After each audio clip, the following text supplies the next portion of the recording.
মহাত্মা গান্ধীর ৭৮তম প্রয়াণ দিবস উপলক্ষে ব্যারাকপুর গান্ধীঘাটে গান্ধীজির প্রতি শ্রদ্ধা নিবেদন করতে উপস্থিত রাজ্যের রাজ্যপাল ডক্টর সি.ভি. আনন্দ বোস। আজ জাতির জনক মহাত্মা গান্ধীর প্রয়াণ দিবস। সেই উপলক্ষে ব্যারাকপুর গান্ধীঘাটে এক প্রার্থনা সভার আয়োজন করা হয়েছিল।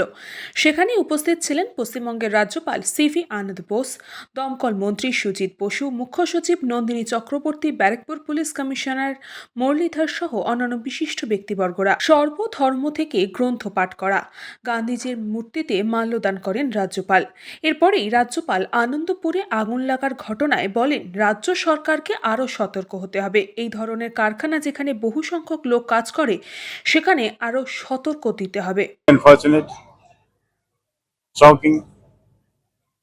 It puts all of us in deep sorrow. Accidents are not accidental. We should inquire into that and take steps to see that such instances do not occur in future. Government and the authorities should have a thorough relook into the safety measures that are taken in such places. Accidents are not accidental. That is for the investigating agencies to establish. It has only been given Sabko Sanmati De Bhagavan. That is the message.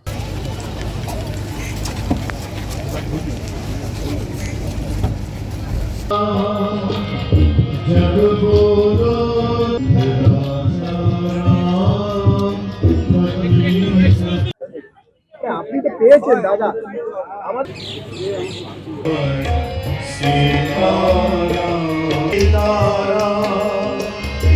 কৃষ্ণপালিতের report, news পঙ্গ time. St. Augustine's Day School, Barakpur. Success for every child. Admission open 2026 to 2027. Contact number 900793 4555.